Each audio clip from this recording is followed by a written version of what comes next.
Hi friends, this is Dean Paul here in the Cathedral Nave where we just a couple days ago celebrated the Feast of All Saints with multiple baptisms. The space was full as we have been since early in 2020. We were here celebrating multiple baptisms, lots of young people and one adult among us, and we'll be back here in just a couple of weeks celebrating the new membership of multiple new St. Markins here on the 21st. So this is a space that is certainly alive. It is a space in which amazing things are happening, where God continues to be glorified, and where continues to be really the crossroads between church and world when it comes to St. Mark's COVID protocols. I am well aware, as are all of you and the rest of the staff here at the Cathedral, that we are not where we want to be in terms of COVID numbers nor vaccination rates. We are stubbornly low in the 70 percentile range when it comes to vaccination rates. And as some of you may recall, before I had left for my summer sabbatical, we had anticipated the possibility of 80% vaccinations by fall kickoff and potentially 90% by the first Sunday of Advent. And each of those benchmarks would have allowed us to do some new things here at the Cathedral. But because the church is always the church in the world is informing how we're doing things here. And as a result, we're needing to persist in our extreme exercise of caution.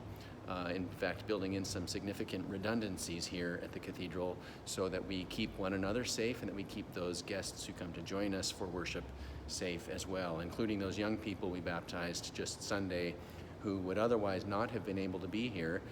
They are too young really to be safely masked for long periods of time, and they're too young to be eligible for vaccinations. So because of our diligence, we were able to celebrate on Sunday the way that we did.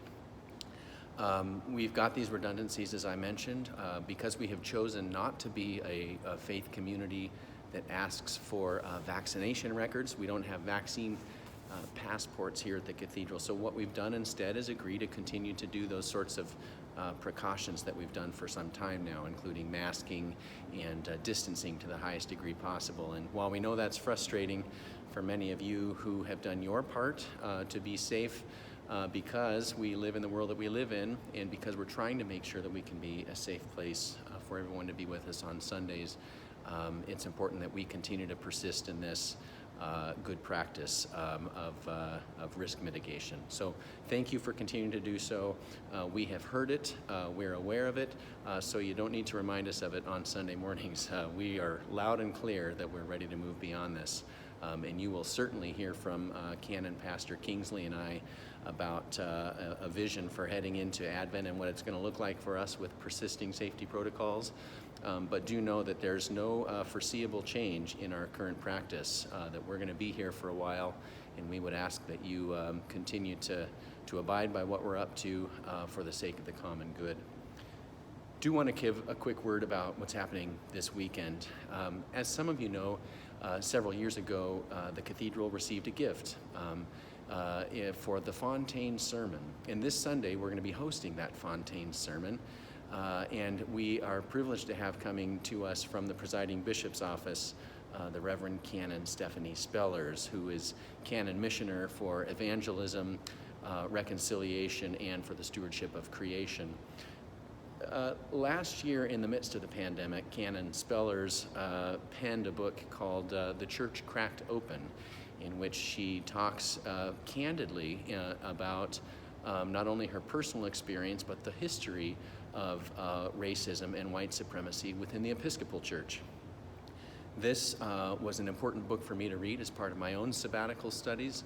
It's been an important book for the church to study as the Episcopal Church comes to terms with the content of its own racial audit, which it conducted in 2019. As some of you know, the Cathedral conducted our own racial audit in the fourth quarter of 2020, and your council reviewed that audit in early 2021, and we commissioned a racial justice and healing team here at the Cathedral in the middle of 2021, just before I had left for sabbatical, in fact. And that racial justice and healing team has been digging through, reading, marking, and inwardly digesting the cathedral's racial justice audit. And they will be, over the course of the next many, many years, decades likely, overseeing the cathedral's hard work of coming to terms and righting the wrongs of the past for a brighter future when it comes to racism and white supremacy, not just in the denomination, but here at St. Mark's in particular. The visit this weekend by Canon Spellers is in a way an introduction to her book, and a book that will be a foundational text for cathedral members in Epiphany Tide this next year of 2022. The Racial Justice and Healing team has devised a curriculum for the congregation to go through together, and a core piece of that is Canon Spellers' book, Church Cracked Open. So we'll be hearing from Canon Spellers about her motivations behind the book, things that she's excited about the book, maybe opportunities and experiences where she has heard pushback through the church toward the book, which I know to be true. And it's really just a chance to hear from the author about why she thinks this book matters to us and to our future. So we want to welcome Canon Spellers to be among us. She'll have time with diocesan clergy Saturday morning. She'll have time with the Racial Justice and Healing team Saturday evening, and she'll be with us preaching at the 8 a.m. and the 10:30 a.m. services on Sunday. And after each of those services, she'll conduct right up front here in the nave about 30 minutes each after each service of some quick introductions and some Q&A about the book.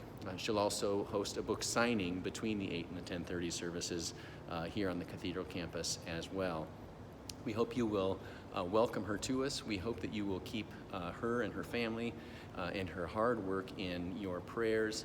And we certainly hope, too, that you'll keep the Racial Justice and Healing team in your prayers as they do the hard work of leading all of us into some difficult conversation and hopefully some transformative actions, not only for the sake of our own lives, but for the sake of the life of this congregation that we love so much, and thereby for the sake of this community that we love so much. So again, welcome Canon Spellers this weekend. We're so excited to have her with us, and I hope that you will avail yourself, at least online, if not in person, to the many opportunities you'll have to engage her and her content this weekend. Best wishes to all of you. Look forward to seeing many of you soon, and hope you have a great rest of the day and rest of the weekend. Take good care. Bye.